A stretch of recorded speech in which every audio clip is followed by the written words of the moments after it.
Bulatkan tekad, kuatkan hati, negeri ini memanggilmu kawan.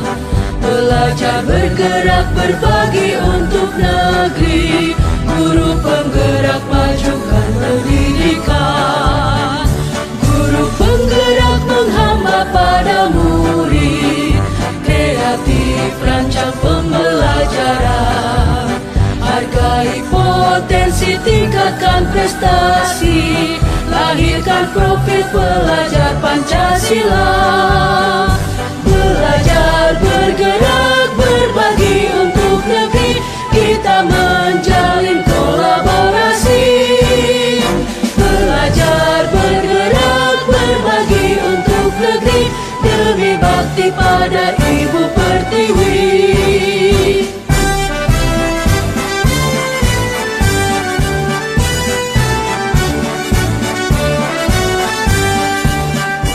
Bulatkan tekad, kuatkan hati, negeri ini memanggilmu kawan.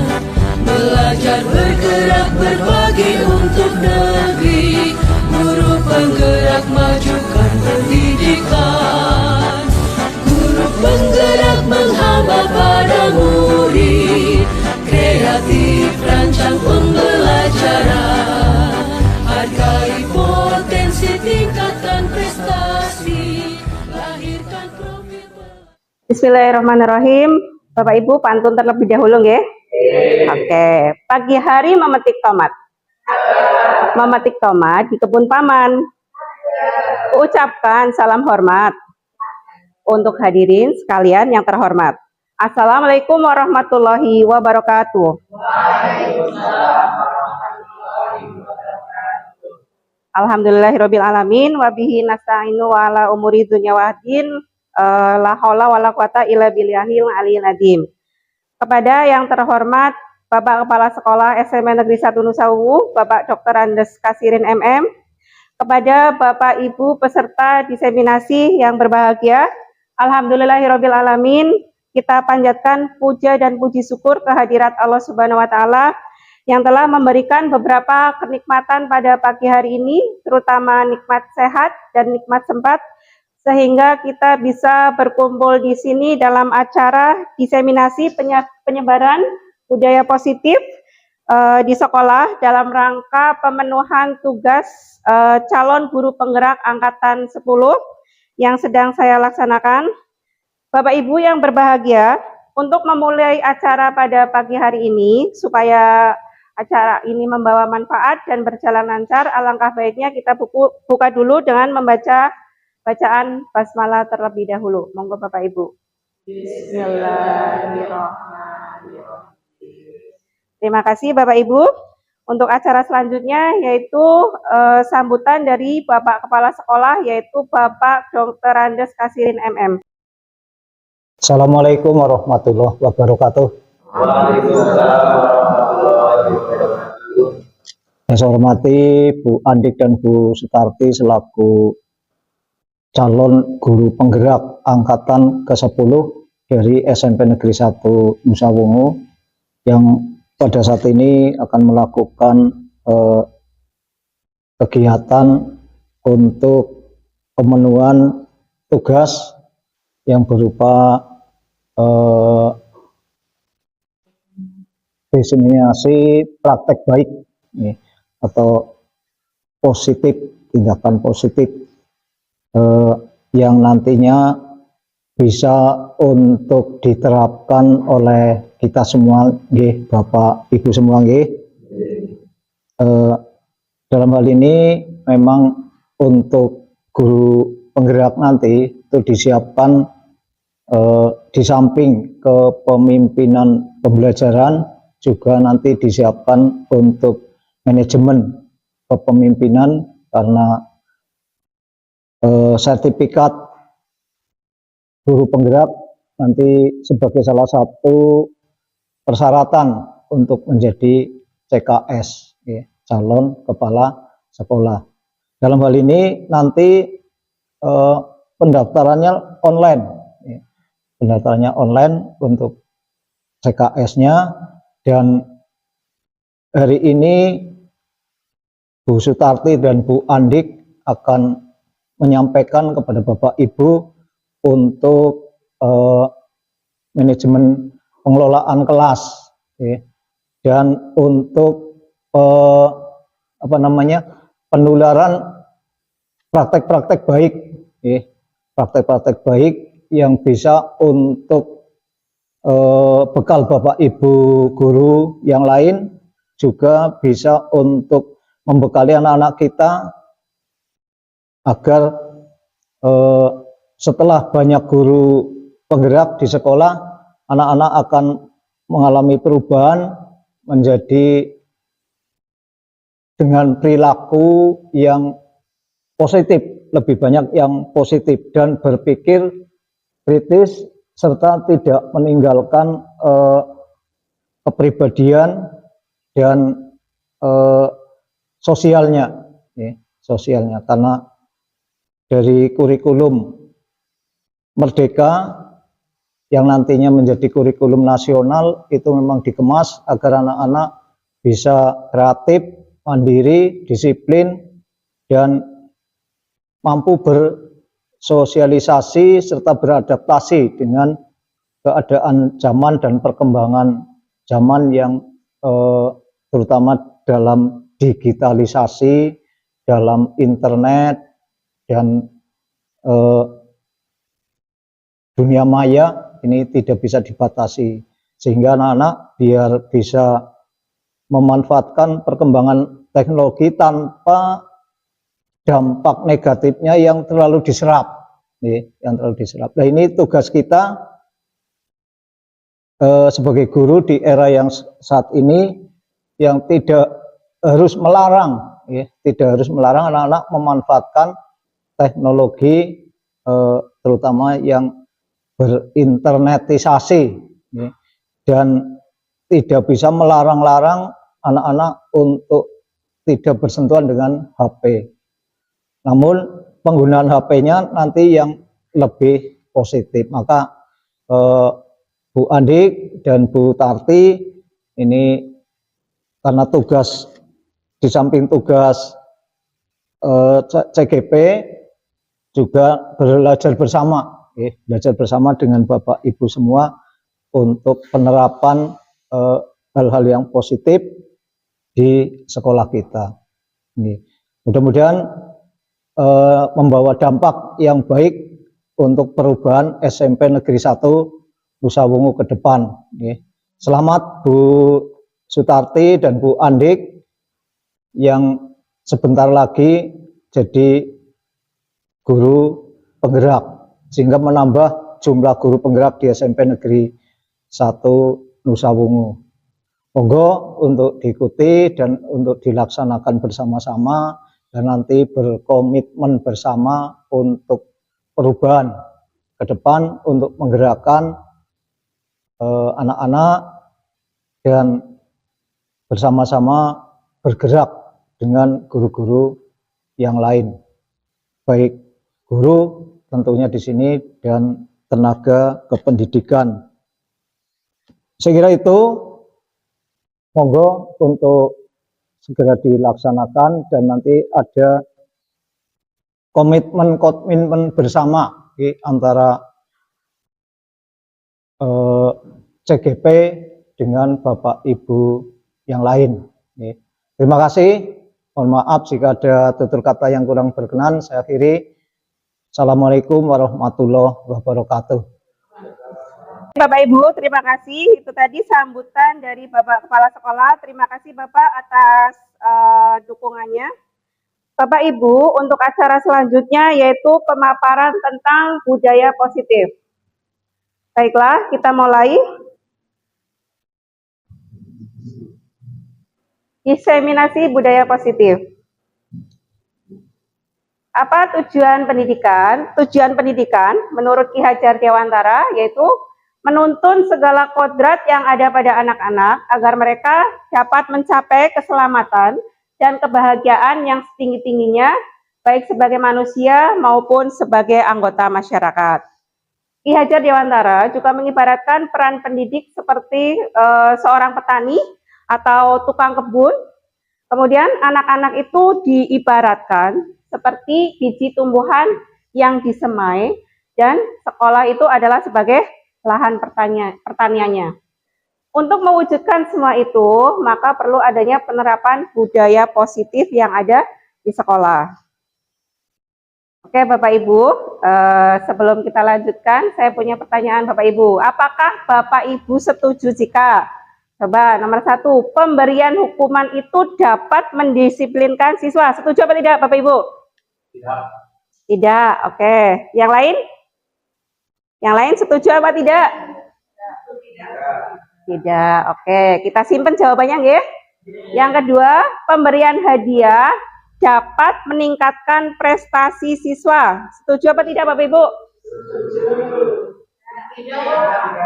Oke, ada yang setuju, ada yang tidak. Tidak apa-apa. Ya. Kemudian yang ketiga, guru harus mampu memberikan solusi untuk setiap siswa yang bermasalah. Setuju nggih Bapak Ibu? Oke. Kemudian yang selanjutnya, guru berperan sebagai teman bagi siswa. Tidak setuju. Tidak setuju ya. Tidak apa-apa, ada yang setuju, ada yang tidak setuju. Oke, baik, kita lanjutkan.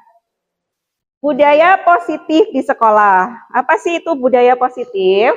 Budaya positif di sekolah adalah nilai dan kebiasaan baik di sekolah yang berpihak pada murid untuk menumbuhkan karakter murid agar mereka dapat berkembang menjadi pribadi yang kritis, kemudian mandiri, penuh hormat, dan bertanggung jawab sesuai dengan profil pelajar Pancasila. Bapak Ibu masih ingat profil pelajar Pancasila itu apa saja? Masih ingat Bapak Ibu? Apa saja? Kreatif. Terus? Apalagi Bapak Ibu?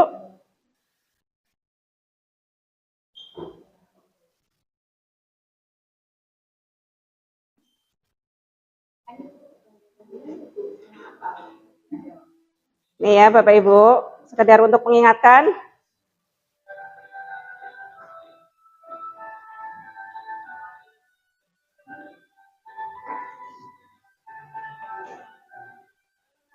Pancasila beriman dan bertakwa pada Tuhan Yang Esa dan berakhlak mulia, berkebinekaan global, gotong royong mandiri, kreatif dan aktivis, beriman dan bertakwa pada Tuhan Yang Esa adalah beriman dan bertakwa kepada Tuhan Yang Maha Esa dan berakhlak mulia. Kemudian yang kedua yaitu berkebinekaan global. Kemudian baiklah kita lanjutkan. Contoh budaya positif yang sudah kita laksanakan di sekolah kita apa saja contohnya? Apa saja Bapak Ibu contohnya? Iya, penerapan 5S. Salam, senyum, sapa, dan sopan serta santun. Oke, terus apa lagi kegiatan yang selain penerapan budaya 5S? Baris sebelum anak masuk kelas. Terus apa lagi Bapak Ibu? Sholat berjamaah. Kemudian sholat duha, ya betul. Yang selanjutnya? Hafalan surat pendek ya Bapak Ibu. Ya. Oke, selain di Senin maupun hari besar nasional. Oke, kemudian yang selanjutnya apalagi Bapak Ibu? Jumat apa? Bersih ya, Jumat bersih, kemudian infak juga ya. Itu adalah budaya-budaya positif yang sudah ada, betul, Jumat sehat, yang sudah ada di sekolah kita, yang perlu kita lestarikan. Oke, lanjut Bapak Ibu. Nah, ini konsep budaya positif yang nanti akan saya sampaikan, yaitu meliputi perubahan paradigma belajar, kemudian kebutuhan dasar, disiplin positif, posisi kontrol restitusi, kemudian motivasi perilaku manusia, keyakinan kelas, dan juga segitiga restitusi. Lanjut, perubahan paradigma belajar. Pembelajaran dengan paradigma baru dirancang berdasarkan prinsip pembelajaran yang terdiferensiasi. Maksudnya, pembelajaran yang terdiferensiasi adalah pembelajaran yang sesuai dengan kebutuhan peserta didik, sesuai dengan perkembangannya.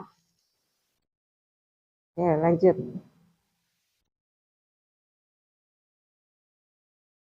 Setiap siswa belajar sesuai dengan kebutuhan dari tahap perkembangannya untuk mewujudkan profil pelajar Pancasila tadi, Bapak Ibu.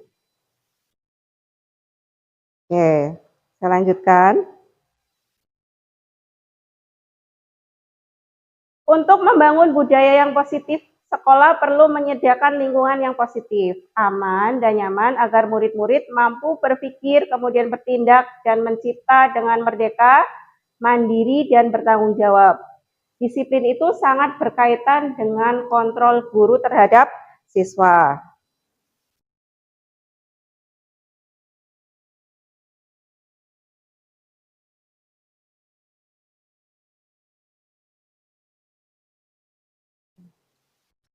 Lanjut, sebentar.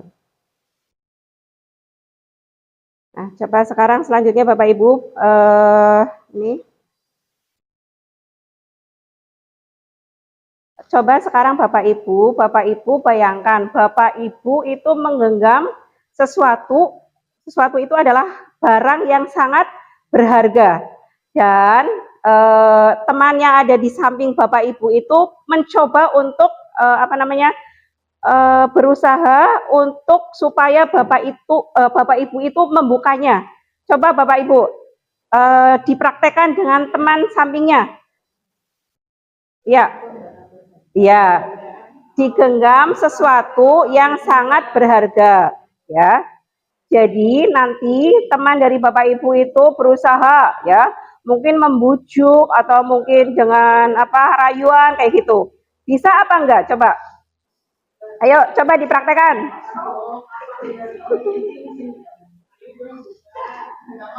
Enggak mau, oke. Mau apa enggak? Mau apa enggak? Oke, ya. Jadi mungkin ya Bapak Ibu itu tetap akan mempertahankan sesuatu yang ada di dalam genggaman tersebut. Ya, jadi mau membuka atau tidak, ya itu adalah kita sendiri yang memegang kontrol atas kepalan tangan kita tadi, ya. Apakah kita membuka atau menutup itu bergantung pada diri kita sendiri, sesuai dengan kebutuhan dasar kita. Lanjut.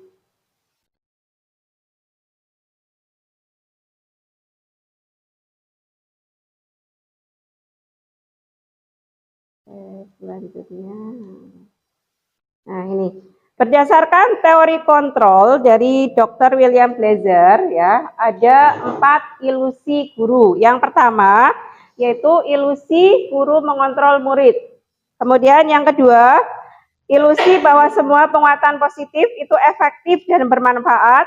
Kemudian yang ketiga, ilusi bahwa kritik dan membuat orang merasa bersalah itu dapat menguatkan karakter.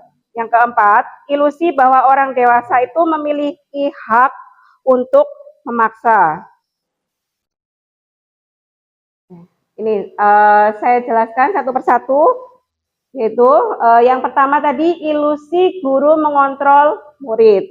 Jadi pada dasarnya kita itu tidak dapat memaksa murid untuk berbuat sesuatu jikalau murid itu memilih untuk tidak melakukannya. Walaupun tampaknya guru itu sedang mengontrol perilaku murid. Hal demikian terjadi karena murid itu sedang mengizinkan dirinya sendiri untuk dikontrol. Saat itu, bentuk kontrol guru menjadi kebutuhan dasar yang dipilih murid tersebut. Teori kontrol menyatakan bahwa semua perilaku itu memiliki tujuan, bahkan terhadap perilaku yang tidak disukai. Kemudian yang kedua tadi, ilusi bahwa semua penguatan positif, efektif, dan bermanfaat. Penguatan positif atau bujukan adalah bentuk-bentuk kontrol segala usaha untuk mempengaruhi murid agar mengulangi suatu perilaku tertentu, yaitu suatu usaha untuk mengontrol murid tersebut dalam jangka waktu tertentu.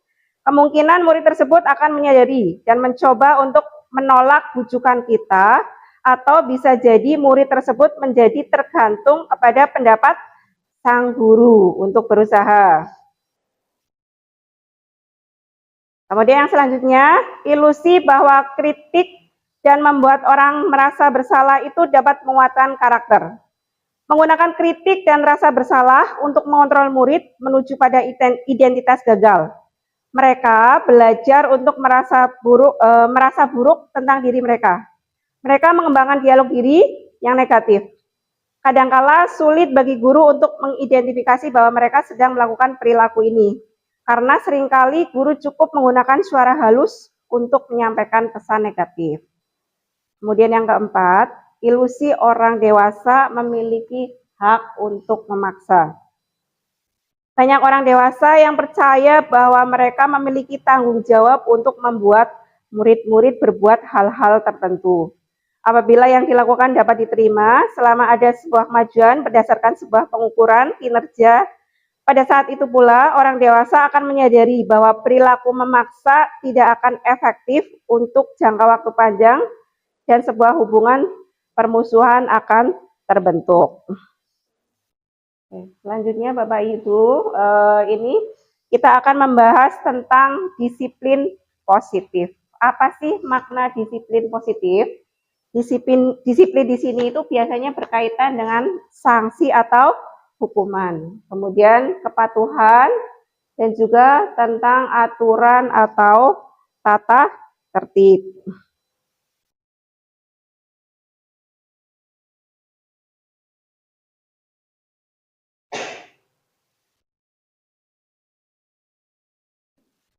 Apa sih itu makna dari disiplin atau definisi dari disiplin? Disiplin itu berasal dari kata disiplina Bapak Ibu, yang artinya adalah belajar. Ya, disiplin diri membuat orang menggali potensinya menuju sebuah tujuan apa yang dia hargai. Namun dalam budaya kita, makna kata disiplin itu telah berubah menjadi sesuatu yang dilakukan seseorang pada orang lain untuk mendapatkan kepatuhan. Kecenderungan umum adalah menghubungkan kata disiplin dengan ketidaknyamanan, bukan dengan apa yang kita hargai atau pencapaian suatu tujuan mulia.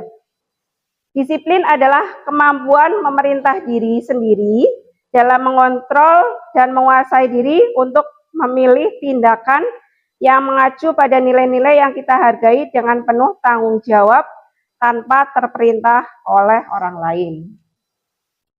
Nah, apa sih manfaat disiplin Bapak Ibu? Manfaat disiplin di sini yaitu sebagai bentuk kontrol diri, yaitu belajar untuk mengontrol diri kita sendiri agar dapat mencapai tujuan yang mulia. Tujuan mulia di sini adalah mengacu pada nilai-nilai dan juga prinsip-prinsip mulia yang dianut oleh seseorang. Kita namakan nilai-nilai tersebut yaitu dengan nilai-nilai kebajikan atau virtues yang universal, yang berarti nilai-nilai kebajikan yang disepakati bersama terlepas dari suku bangsa, agama, bahasa maupun latar belakang budaya mereka. Bapak Ibu, coba contoh nilai-nilai kebajikan selain tadi yang disebutkan. Ada nilai gotong royong, kemudian selanjutnya apa Bapak Ibu? Selain gotong royong, saling menghormati. Kemudian yang lain? Gotong royong, saling menghormati, saling menghargai, ya, dan lain sebagainya.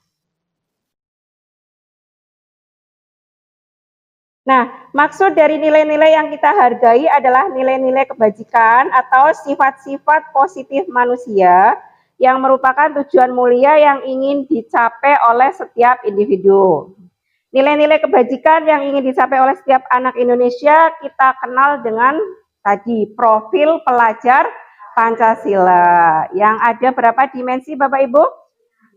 Iya, ada 6 dimensi. Masih ingat tadi, yaitu yang pertama beriman, bertakwa kepada Tuhan Yang Maha Esa dan juga berakhlak mulia. Kemudian yang kedua yaitu berkebinekaan global. Kemudian iya, mandiri, bergotong royong, bernalar kritis, kemudian kreatif. Oke. Yang selanjutnya teori motivasi perilaku manusia. Ada 3 motivasi. Yang pertama yaitu motivasi eksternal atau motivasi yang dari luar. Kemudian motivasi internal, ya. Ya, dari dalam. Oke. Untuk menghindari ketidaknyamanan atau hukuman, apa yang akan terjadi apabila saya tidak melakukannya, itu berarti masuk ke dalam motivasi eksternal. Kemudian untuk mendapatkan imbalan dari orang lain atau institusi apa yang saya dapatkan apabila saya melakukannya, itu juga masuk ke dalam motivasi eksternal. Kemudian kalau tujuannya untuk menghargai diri sendiri, saya akan menjadi orang yang seperti apa bila saya melakukannya, itu adalah motivasi internal atau motivasi yang datang dari dalam diri kita sendiri. Ya. Menurut Diana Gosen dalam bukunya Restructuring School Discipline, itu ada 3 motivasi perilaku manusia. Yang pertama yaitu untuk menghindari ketidaknyamanan atau hukuman. Ini adalah tingkat terendah dari motivasi perilaku manusia. Biasanya orang yang motivasi perilakunya untuk menghindari hukuman atau ketidaknyamanan akan bertanya, apa yang akan terjadi apabila saya tidak melakukannya? Sebenarnya mereka sedang menghindari permasalahan yang mungkin muncul dan berpengaruh pada mereka secara fisik, psikologis, maupun tidak terpenuhnya kebutuhan mereka bila mereka tidak melakukan tindakan tersebut. Motivasi ini tadi adalah bersifat eksternal. Lanjut yang kedua, yaitu untuk mendapatkan imbalan atau penghargaan dari orang lain. Ini satu tingkat di atasnya tadi, ya. Motivasi ini, ya, dalam motivasi ini orang berperilaku untuk mendapatkan imbalan atau penghargaan dari orang lain. Orang dengan motivasi ini akan bertanya, apakah yang akan saya dapatkan apabila saya lakukannya? Mereka melakukan sebuah tindakan untuk mendapatkan pujian dari orang lain yang menurut mereka penting dan mereka letakkan dalam dunia berkualitas mereka. Mereka juga melakukan sesuatu untuk mendapatkan hadiah, kemudian pengakuan atau imbalan. Jadi motivasi ini juga masih bersifat eksternal. Kemudian yang ketiga, yaitu untuk menjadi orang yang mereka inginkan dan menghargai diri sendiri sesuai dengan nilai-nilai yang mereka percaya. Orang dengan motivasi ini akan bertanya, akan menjadi orang yang seperti apa bila saya melakukannya. Mereka melakukan sesuatu karena nilai-nilai yang mereka yakini dan hargai.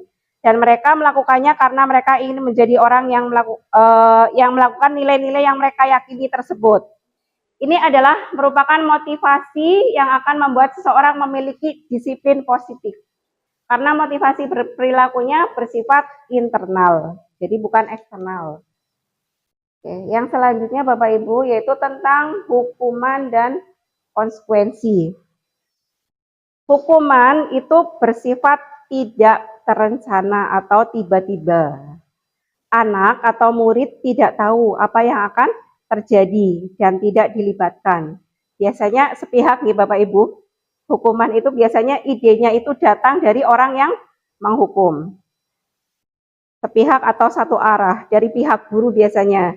Dan murid itu hanya bisa menerima hukuman tersebut tanpa melalui suatu kesepakatan atau pengarahan dari pihak guru, baik sebelum atau sesudahnya. Hukuman yang diberikan biasanya berupa hukuman fisik atau psikis. Dan murid atau anak tersebut itu biasanya merasa disakiti oleh suatu perbuatan atau kata-kata. Kemudian konsekuensi. Konsekuensi itu biasanya sudah terencana atau sudah disepakati oleh biasanya antara guru dengan siswa. Sudah dibahas dan disetujui. Umumnya bentuk-bentuk konsekuensi dibuat oleh pihak guru di sekolah biasanya. Konsekuensi yang akan diterima bila ada pelanggaran. Pada konsekuensi, murid tetap dibuat tidak nyaman. Jadi murid merasa tidak nyaman. Meskipun itu lebih ringan dari hukuman, tetap saja murid merasa tidak nyaman. Konsekuensi biasanya diberikan berdasarkan suatu data yang umumnya dapat diukur. Misalnya setelah murid-murid itu 3 kali tidak mengerjakan sesuatu. Misalnya tidak mengerjakan PR, ya. 3 kali tidak mengerjakan PR, kamu harus melakukan ini, gitu biasanya. Tapi atas kesepakatan bersama, sudah disepakati di awal antara guru dan siswa. Itu namanya konsekuensi. Nah, ini ada contoh kasus Bapak Ibu. Coba menurut Bapak Ibu, kalau seperti ini, coba yang pertama itu konsekuensi atau hukuman. Mencatat 100 kali di buku yaitu kalimat saya tidak akan terlambat lagi karena terlambat sekolah. Itu merupakan konsekuensi apa hukuman Bapak Ibu? Hukuman. Hukuman ya? Oke. Terus yang kedua, murid diminta untuk push up 15 kali karena tidak menggunakan PIN di sekolah. Hukuman ya. Kemudian yang ketiga, menggantikan kertas tugas teman yang telah dicoret-coret.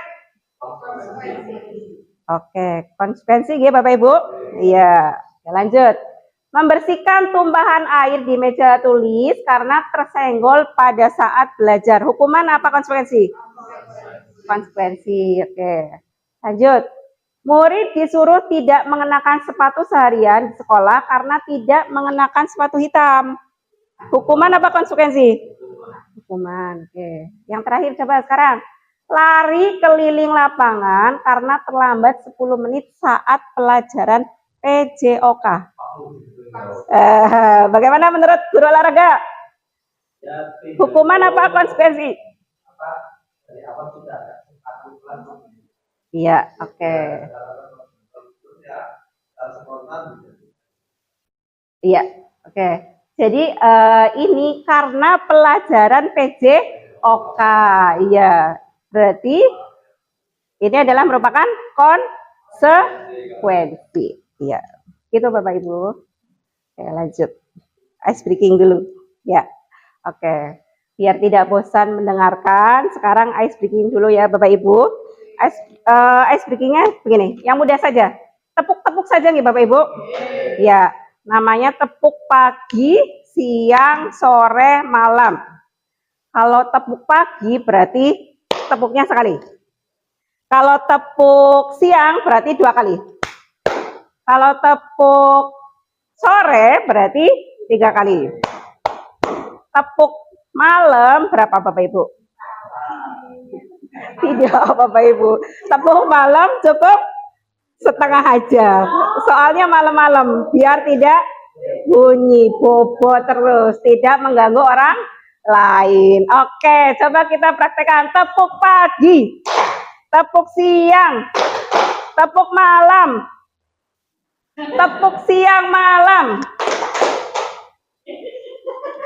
tepuk sore, tepuk sore pagi. Ada yang belum konsentrasi. Oke. Lagi ya. Tepuk pagi sore.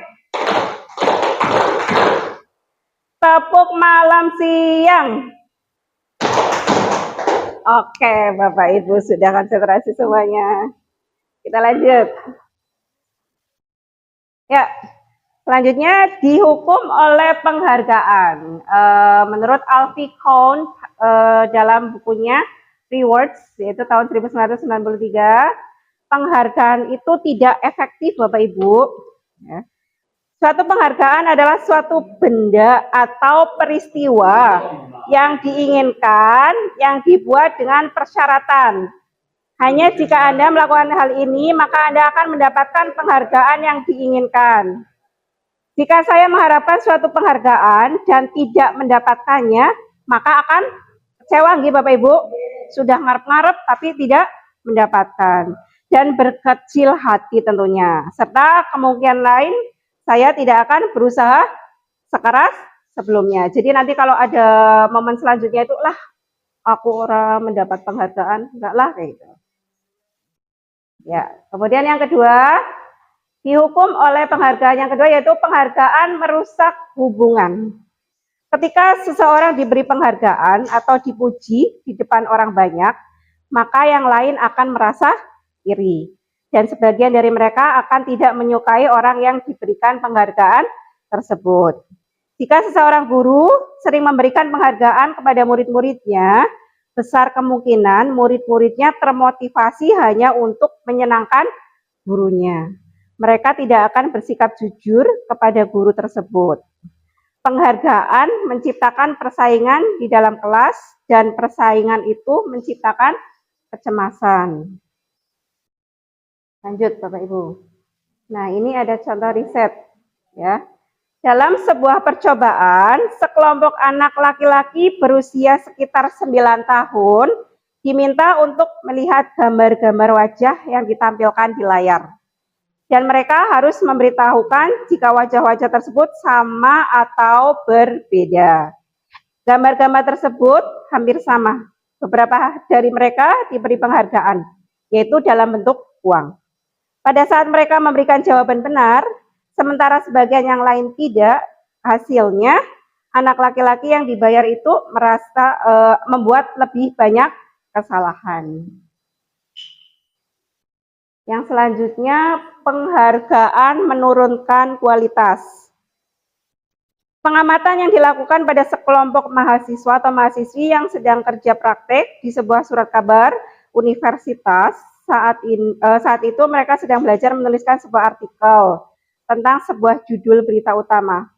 Seiring waktu, mahasiswa atau mahasiswi tersebut semakin mampu bekerja dengan cepat.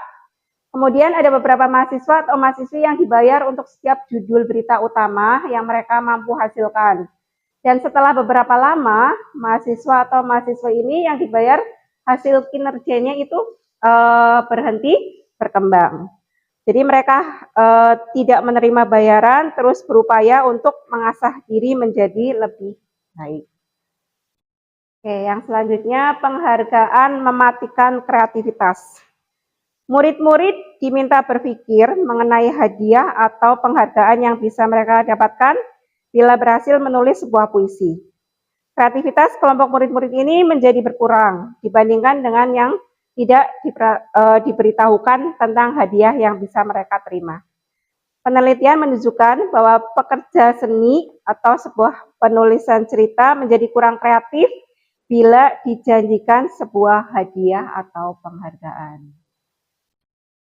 Kemudian yang terakhir, penghargaan itu menghukum Bapak Ibu. Jadi penghargaan menghukum mereka yang tidak mendapatkan penghargaan. Iya apa tidak Bapak Ibu? Yang tidak mendapatkan penghargaan biasanya kan merasa, lah saya tidak mendapatkan kayak gitu. Berkecil hati. Iya, minder. Oke, contoh misalnya ini, dalam sistem ranking, mereka yang mendapatkan ranking kedua itu akan merasa paling dihukum. Karena yang berdekatan dengan yang mendapatkan penghargaan, yaitu ranking pertama. Selanjutnya yaitu tentang kebutuhan dasar manusia. Seluruh tindakan manusia memiliki tujuan tertentu. Semua yang kita lakukan adalah usaha terbaik kita untuk mendapatkan apa yang kita inginkan. Ketika kita mendapatkan apa yang kita inginkan, sebetulnya saat itu kita sedang memenuhi satu atau lebih dari satu kebutuhan dasar kita. 5 kebutuhan dasar manusia. Yang pertama yaitu kebutuhan untuk bertahan hidup atau survival. Kemudian yang kedua yaitu kebutuhan kasih sayang dan rasa diterima. Love and belonging. Yang ketiga yaitu kebutuhan kebebasan atau freedom. Kemudian yang keempat, kebutuhan tentang kesenangan atau fun. Dan yang kelima adalah kebutuhan tentang penguasaan atau power. Oke, Bapak Ibu, menurut Bapak Ibu dari 5 kebutuhan dasar ini mana yang utama? Kebutuhan yang paling utama itu kebutuhan yang mana?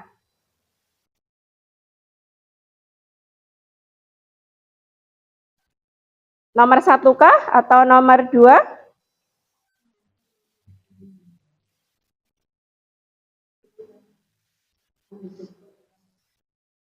Kalau menurut buat ini? Bertahan hidup. Oke. Bertahan hidup. Oke, Pak Mujib. Menurut Pak Mujib, kebutuhan yang mana? Sama ya. Kebutuhan untuk bertahan hidup. Oke, ya. Apakah kebutuhan dasar ini dirasakan oleh kita saja sebagai manusia dewasa, Bapak Ibu? Iya, oleh semua orang ya, termasuk anak didik kita ya. Kebutuhan dasar untuk bertahan hidup. Contohnya apa, Bapak Ibu? Contohnya kebutuhan dasar gitu. Iya, betul, makan, kemudian iya, sandang ya, kemudian pangan, papan ya, itu adalah contoh dari kebutuhan iya untuk bertahan hidup. Kemudian kasih sayang. Kasih sayang. Rasa untuk iya, saling menyayangi, disayangi ya. Oke. Kemudian yang selanjutnya adalah kebutuhan tentang penguasaan, kesenangan dan juga kebebasan. Oke. Coba ada contoh kasus seperti ini. Saya senang bermain kejar-kejaran dengan ibu guru. Itu berarti apa? Kebutuhan apa? Saya senang bermain kejar-kejaran dengan ibu guru. Berarti kebutuhan apa? Iya, saya senang kayak gitu kan.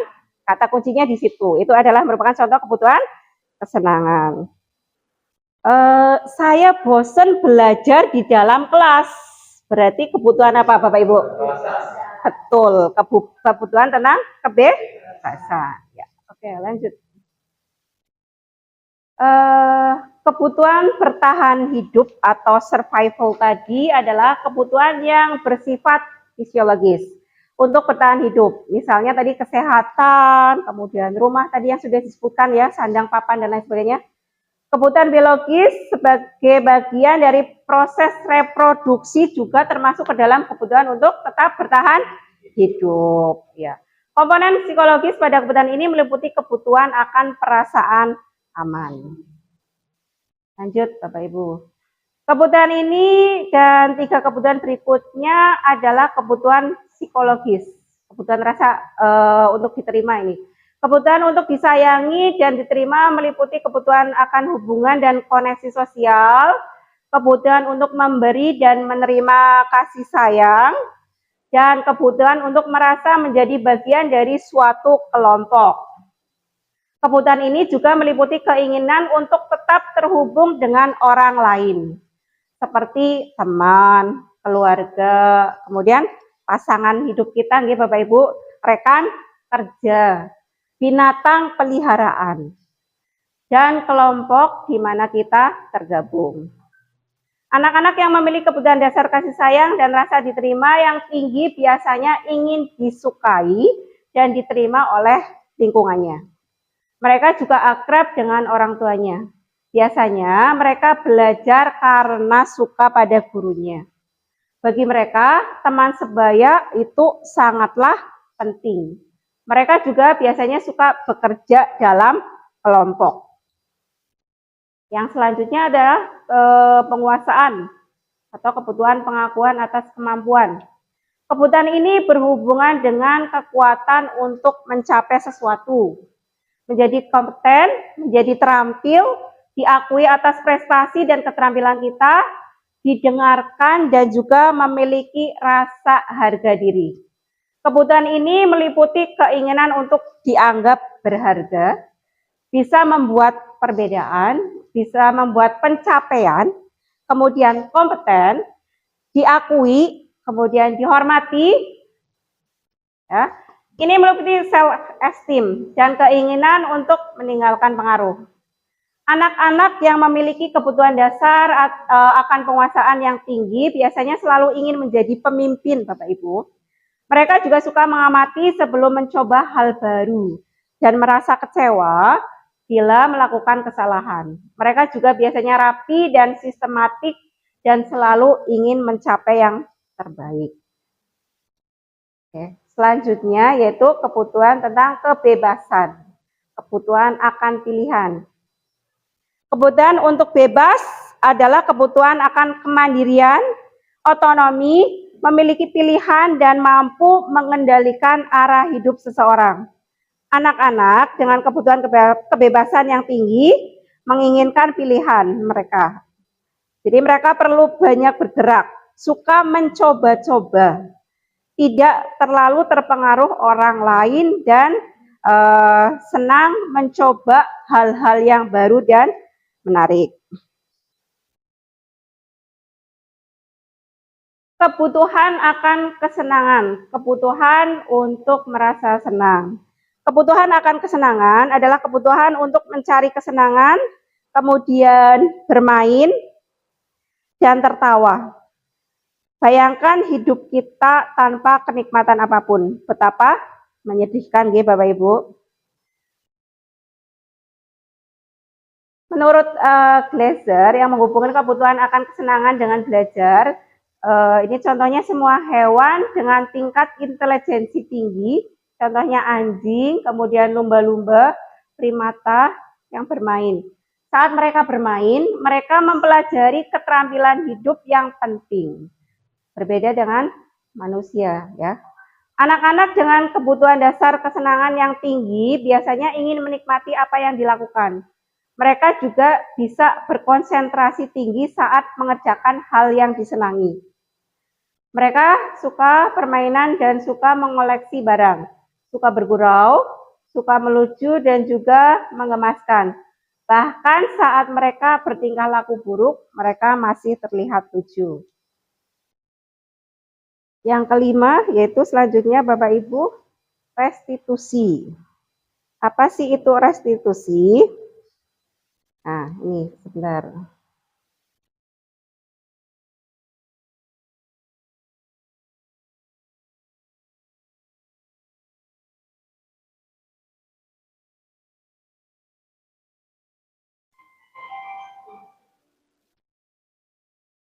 Ini coba Bapak Ibu amati sebentar.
Ya, oke, itu contoh yang pertama. Tapi kayaknya di tempat kita nggak ada yang kayak gitu ya, Enggak lah ya.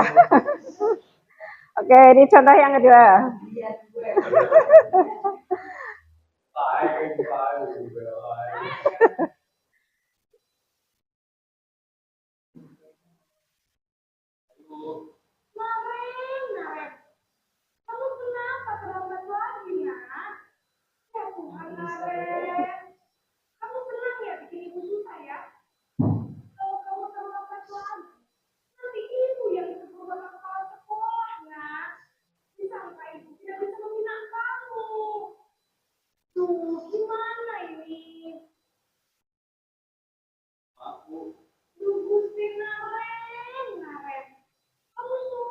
telepon ibu suruh bapak kepala sekolah.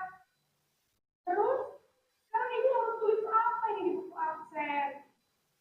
Ini kamu sudah sering terlambat loh. Ibu harus apa coba? Aku maaf sekali. Ya sudah, lain kali jangan bikin ibu susah lagi ya nak ya. Ibu tidak akan lupa lagi kalau kamu begini terus. Bisa jantungan kalau ibu suruh bapak kepala sekolah. Karena cepat sekolah. Maaf ya Bu. Maaf sekali. Oke, terus contoh selanjutnya.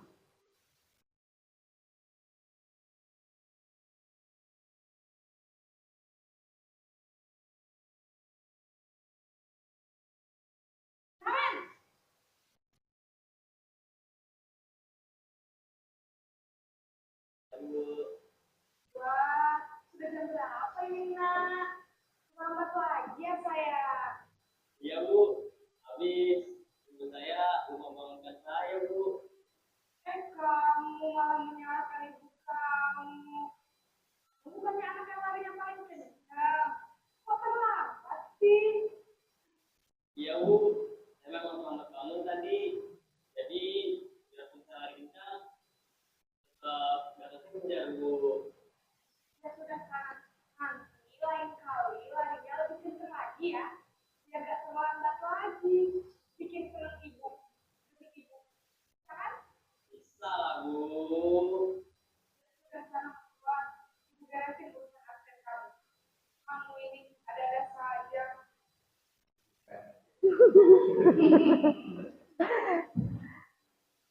Kalau ini guru apa?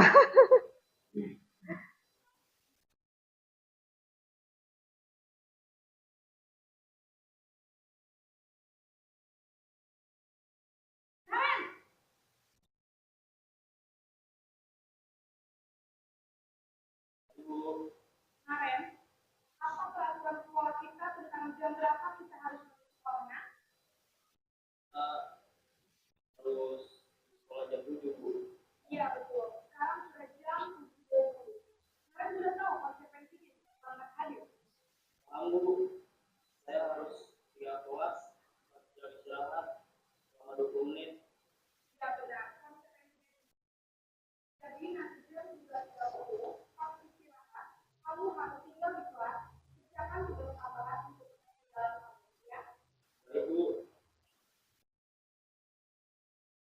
Nah, ini yang terakhir. Yang terakhir, guru apa ini? Guru BK apa ya?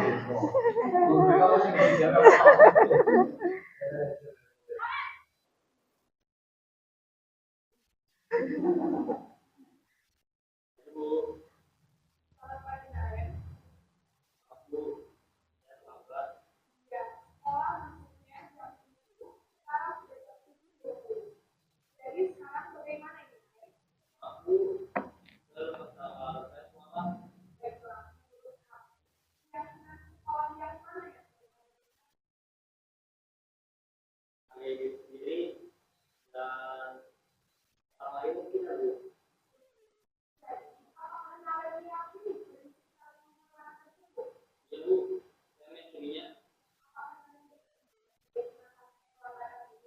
Iya Bu. Bagaimana kalau kamu baiknya mengatakan ini? Saya akan coba untuk tidak lupa menyetel alam saya Bu. Baik, kalau kalian mau usaha, ada orang yang tidak bisa mengerti. Ada Bu. Saya, Emma. Ada lagi selain saya. Selain Kak Emma, ada ibu saya. Baik, ini yang kira-kira akan membaca alamat namanya. Sekolah sekolah sudah saya lakukan. Baik, jadi kalian akan setel alarm untuk bangun besok pagi dan akan diingatkan oleh kakak dari Bunda Naren ya. Ada lagi yang perlu dilakukan kalian agar tidak terlambat bangun lagi. Tidak ada Bu. Baik kalian, terima kasih untuk kerjasama kamu. Sekarang kalau perlu kembali ke kelas. Ya Bu, terima kasih. Guru BK.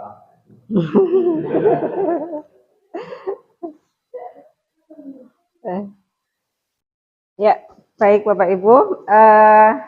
Jadi kalau menurut video tadi ada 5, yaitu tentang posisi kontrol guru. Yang seharusnya kita lakukan itu yang mana Bapak Ibu? Harusnya kita memposisikan diri kita sebagai manajer, betul ya.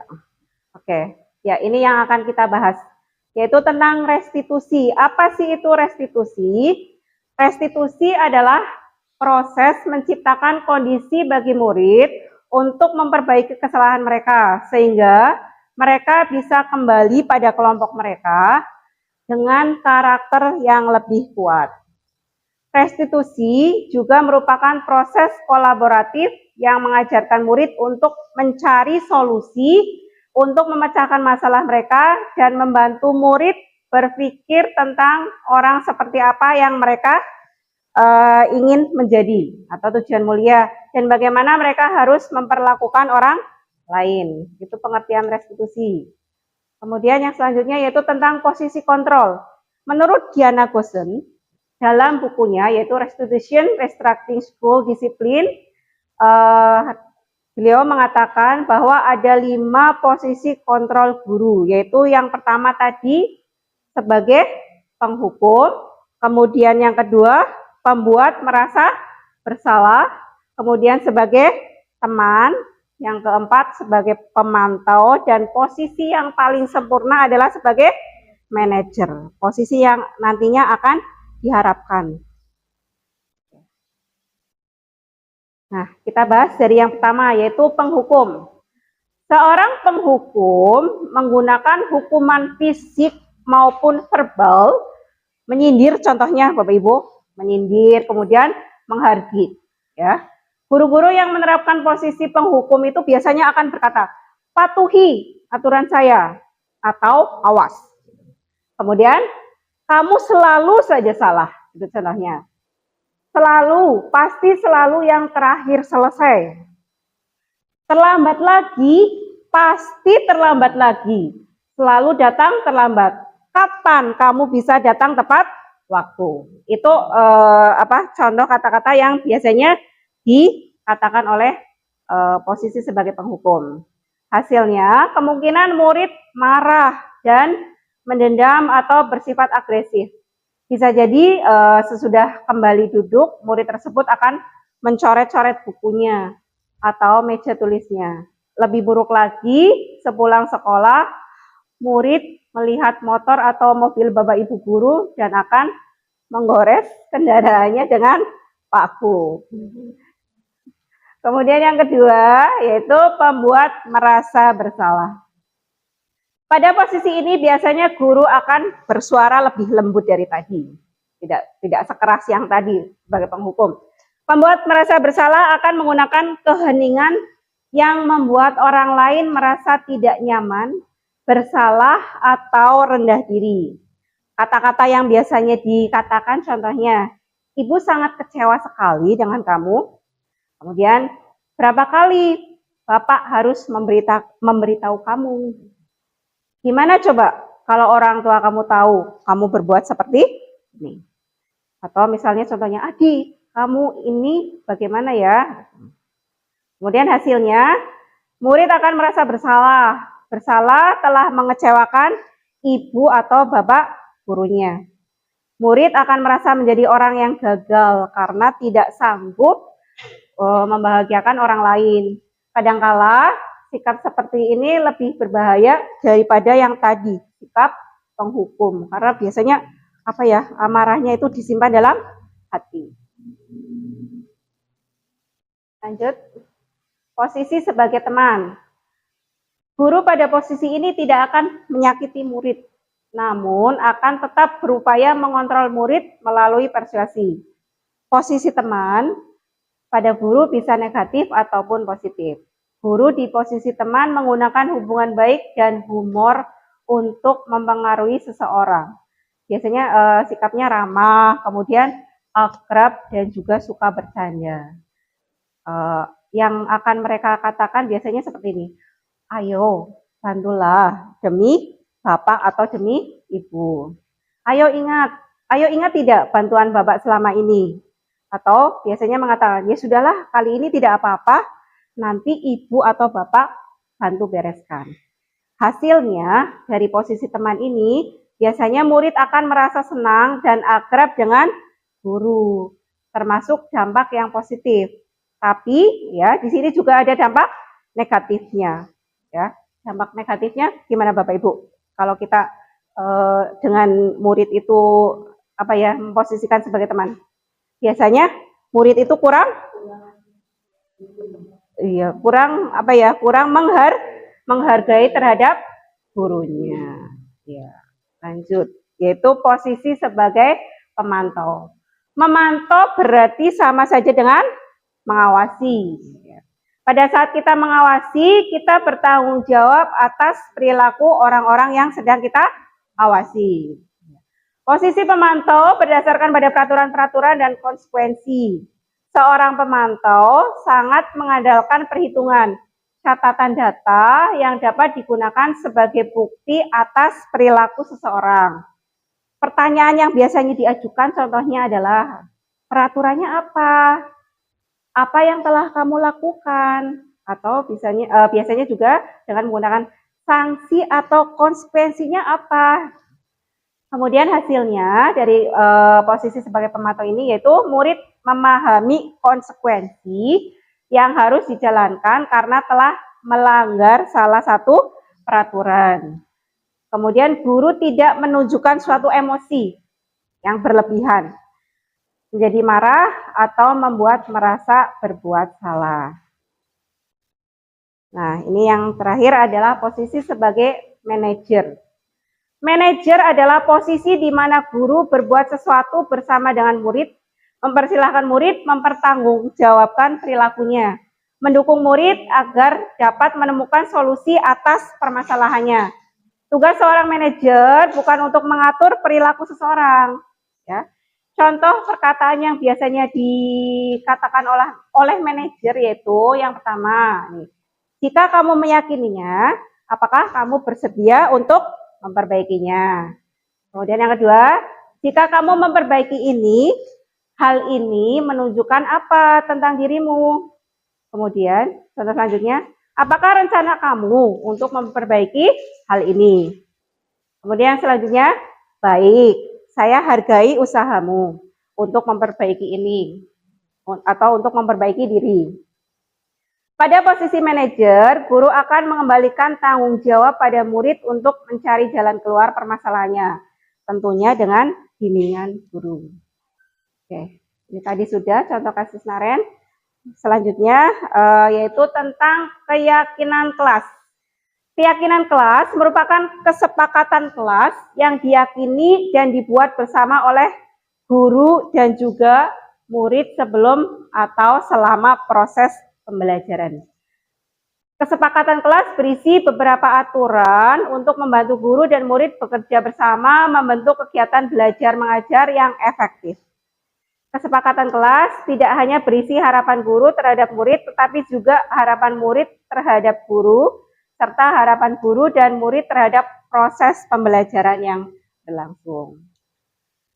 Tujuannya apa Bapak Ibu? Tujuan dari membuat keyakinan kelas yang pertama yaitu membentuk keyakinan kelas hasil dari curah pendapat semua warga kelas berdasarkan nilai-nilai kebajikan universal.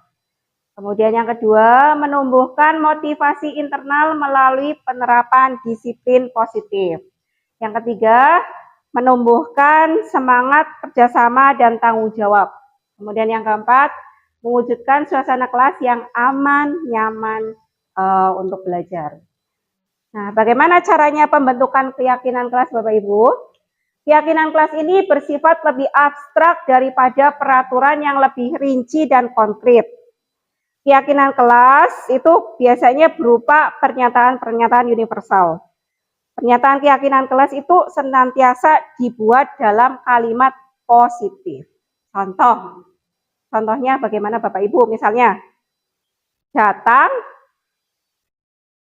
di kelas tepat waktu. Ya, itu contoh pernyataan yang positif. Semua warga kelas hendaknya ikut berkontribusi dalam pembuatan keyakinan kelas lewat kegiatan curah pendapat. Kemudian bersedia meninjau kembali keyakinan kelas dari waktu ke waktu. Tahapannya Bapak Ibu untuk pembentukan keyakinan kelas yaitu sosialisasi pada warga sekolah atau murid dan juga orang tua murid. Kemudian mempersilakan warga kelas untuk curah pendapat. Jadi semuanya dikasih kesempatan untuk mengemukakan pendapatnya satu persatu. Kemudian setelah itu kita mencatat masukan dari warga kelas atau warga sekolah tadi di papan tulis misalnya, dengan menggunakan sticky note ya, ditempel di papan ya. Kemudian disusun keyakinan kelas sesuai dengan prosedur pembentukan keyakinan kelas. Tadi kalau misalnya ada kata-kata yang masih negatif, kita ganti dengan yang positif. Misalnya jangan membuang sampah sembarangan. Itu kan masih ada kalimat negatifnya. Ada kata jangan. Seharusnya bagaimana, Bu? Iya. Oke. Ya. Ini contoh lagi. Jangan terlambat datang ke sekolah. Datang ke sekolah tepat waktu. Seharusnya seperti itu. Jadi hindari tadi kata-kata yang negatif. Tinjau kembali daftar curah pendapat yang sudah dicatat. Anda mungkin akan mendapati bahwa peraturan yang tertulis di sana masih banyak yang berupa peraturan-peraturan. Selanjutnya, ajak warga sekolah atau murid-murid untuk menemukan nilai kebajikan atau keyakinan yang dituju dari peraturan tersebut.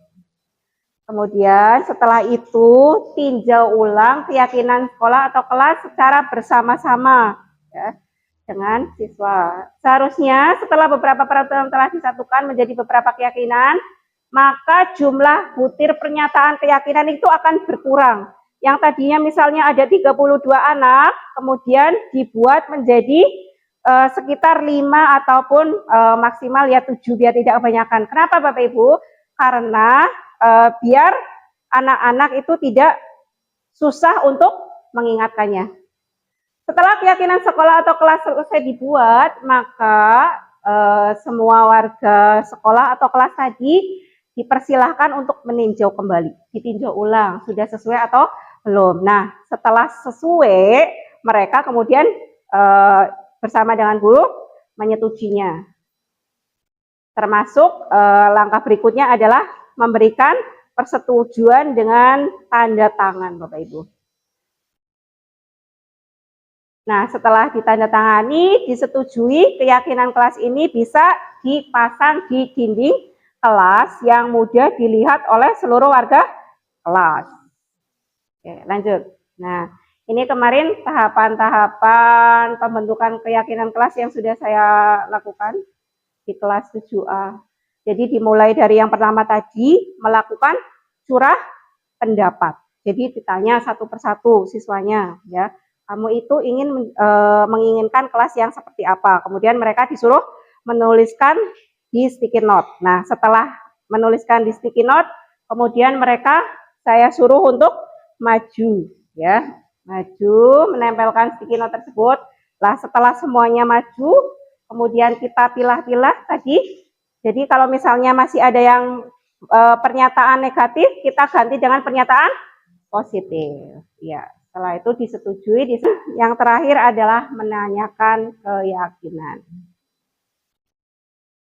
Nah, yang pertama ini tadi yaitu menstabilkan identitas.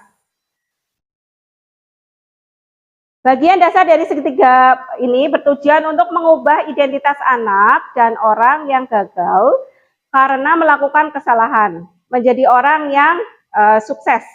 Anak yang melanggar peraturan karena sedang mencari perhatian adalah anak yang sedang mengalami kegagalan, Bapak Ibu, yaitu mencoba untuk memenuhi kebutuhan dasarnya, namun ada benturan. Kalau kita mengkritik dia, maka kita akan tetap membuatnya dalam posisi gagal. Kalau kita ingin menjadi reflektif, maka kita harus meyakinkan si anak dengan cara menggunakan kalimat-kalimat ini. Contohnya, misalnya ya, berbuat salah itu wajar. Berbuat salah itu manusiawi. Berbuat salah itu tidak apa-apa. Itu contohnya. Kemudian contoh selanjutnya, tidak ada manusia yang sempurna. Atau kita juga bisa bilang, saya juga pernah berbuat seperti itu. Atau bisa juga kita mengatakan, kita bisa menyelesaikan ini. Atau Bapak Ibu tidak tertarik mencari siapa yang salah. Tapi Bapak atau Ibu ingin mencari solusi. Atau bisa juga kita mengatakan, kamu berhak merasa begitu. Itu contoh kalimat yang dikatakan dalam tadi. Kemudian yang selanjutnya, validasi tindakan salah. Setiap tindakan kita dilakukan dengan suatu tujuan, yaitu untuk memenuhi kebutuhan dasar. Kalau kita memahami kebutuhan dasar apa yang mendasari sebuah tindakan, kita akan bisa menemukan cara-cara paling efektif untuk memenuhi kebutuhan tersebut. Seorang guru yang memahami teori kontrol pasti ya, akan mengubah pandangannya dari teori stimulus respon ke cara berpikir proaktif yang mengenai tujuan dari setiap tindakan. Contoh kata-kata atau kalimat yang dikatakan dalam validasi tindakan adalah ini, misalnya, padahal kamu bisa melakukan yang lebih buruk dari ini ya. Kamu pasti punya alasan mengapa kamu melakukan ini. Atau kamu patut bangga pada dirimu sendiri karena kamu telah melindungi sesuatu yang penting buatmu. Atau kita juga bisa mengatakan, kamu boleh mempertahankan sikap itu, tapi kamu harus menambah sikap yang baru. Itu contoh kata-kata atau kalimat yang kita katakan ketika kita melakukan validasi tindakan yang salah. Kemudian langkah yang selanjutnya, yang terakhir yaitu menanyakan tentang keyakinan. Teori kontrol menyatakan bahwa kita pada dasarnya termotivasi secara internal. Ketika identitas sukses telah tercapai, yaitu tadi langkah 1, dan tingkah laku yang salah telah divalidasi tadi langkah yang kedua, Bapak Ibu, maka anak akan siap untuk dihubungkan dengan nilai-nilai yang dia percaya dan berpindah menjadi orang yang diinginkan. Pertanyaan-pertanyaan yang menunjukkan atau menanyakan keyakinan, contohnya adalah apa yang kita percaya sebagai kelas atau keluarga. Apa nilai-nilai umum yang kita telah sepakati? Apa bayangan kita tentang kelas yang ideal? Terus yang selanjutnya, kamu mau jadi orang yang seperti apa? Nah, ini contoh kasus.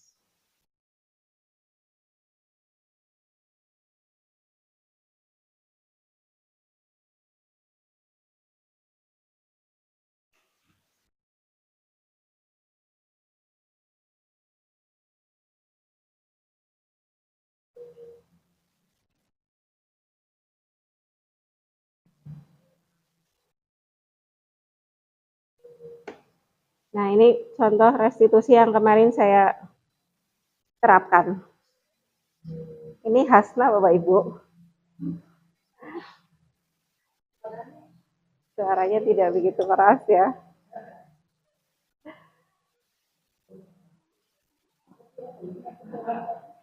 Udah pol ini.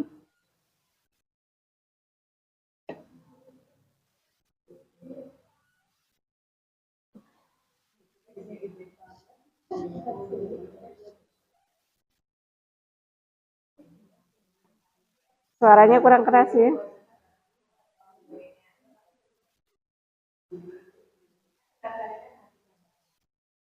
Sayangnya kurang keras.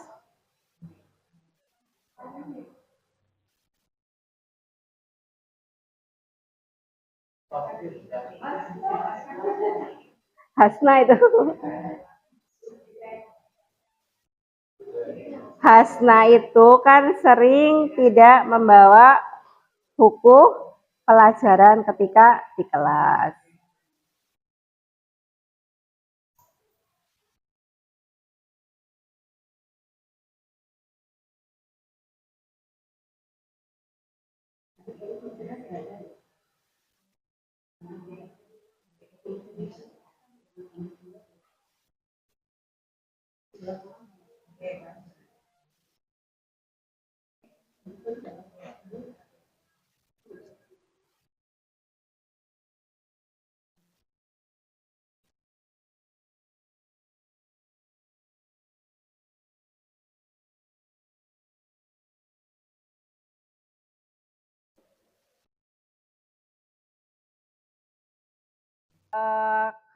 saya khawatir kalau Hasna nanti akan ketinggalan pelajaran. Ya. Oke Bapak Ibu, itu semua tadi sudah saya paparkan. Mudah-mudahan apa yang saya paparkan bisa bermanfaat bagi kita semuanya. Ada pertanyaan Bapak Ibu? Tidak, nggih? Oke, nggih. Terima kasih atas perhatiannya Bapak Ibu. Semoga ini bisa menambah pengetahuan bagi kita semuanya. Terima kasih atas perhatiannya. Wassalamualaikum warahmatullahi wabarakatuh.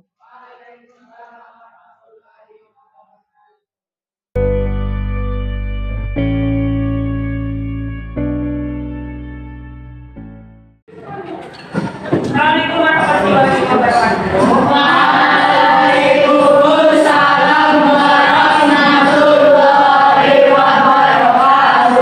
Okay, good morning, students. Good morning, ma'am. How are you today? I'm fine, thank you. And you? Lesson today. Lesson today. Yang hidayah hari ini siapa?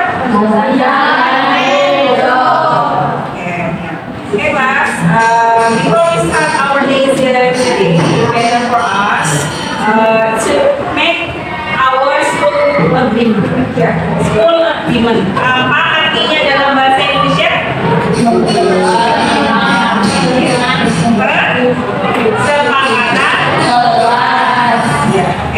Kesepakatan. Ya, jadi sebelum kita mulai pembelajaran hari ini, kita akan membuat kesepakatan kelas terlebih dahulu yang nantinya akan dijadikan sebagai keyakinan kelas ya. Oke, apa sih itu keyakinan kelas? Keyakinan kelas adalah apa? Kesepakatan kelas yang diyakini oleh ya siswa dan guru. Ya, jadi sebelum kita nanti akan membuat kesepakatan kelas terlebih dahulu, saya jelaskan terlebih dahulu apa itu kesepakatan atau keyakinan kelas. Oke, kesepakatan kelas itu berisi beberapa aturan ya untuk membantu siapa? Siswa dan guru ya untuk bekerja sama membentuk kegiatan belajar supaya belajarnya lebih efektif.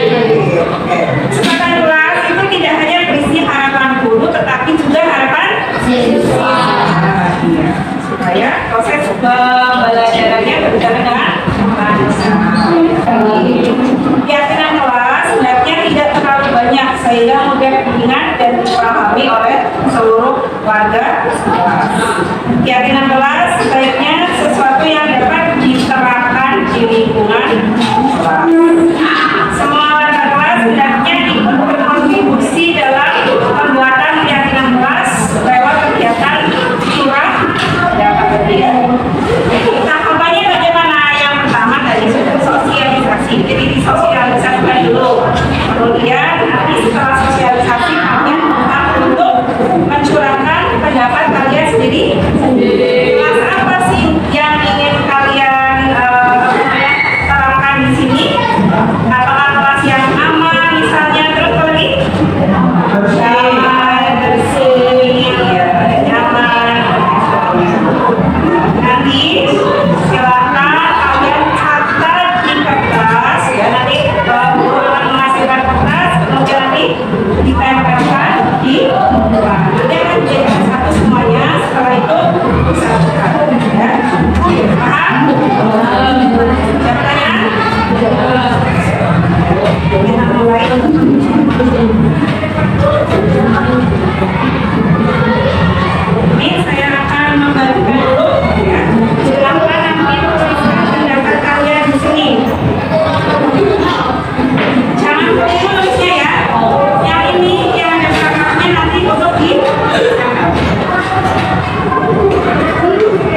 Jangan membuli teman dan orang lain. Berarti sama saya dengan Kak Salim.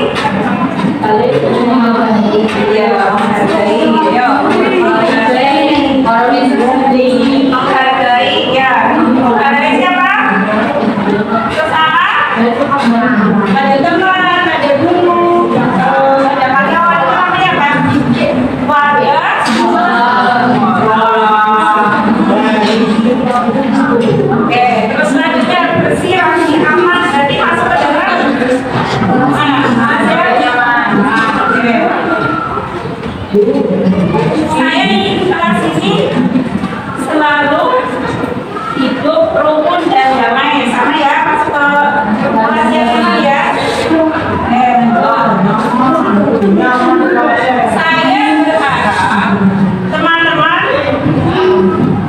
patuh dan mengerjakan tugas kita dengan disiplin. Dia membuat sampai di kelas. Berarti apa? Masuk ke dalam yang mana? Dan kita lanjutkan.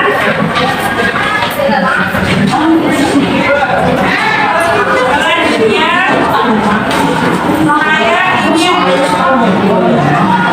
saya ingin lebih praktik lagi. Berarti masuk ke dalam yang mana? Oke, lanjut.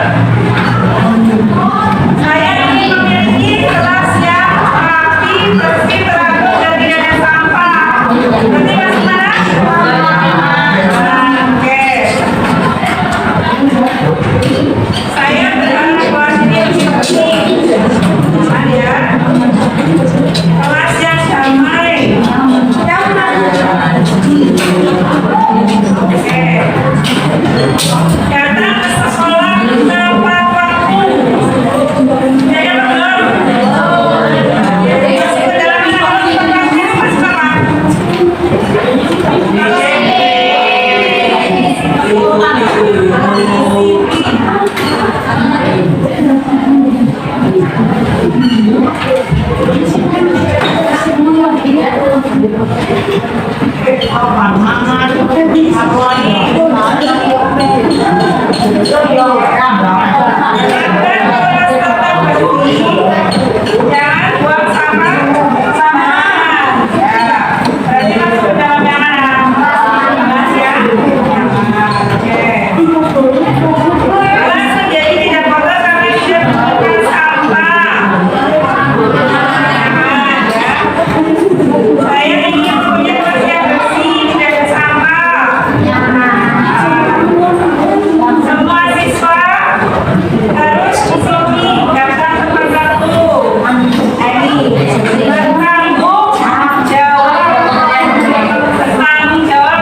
Ya, oke. Ada 5 poin kesepakatan yang kita capai ya. Nah, sekarang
Jadi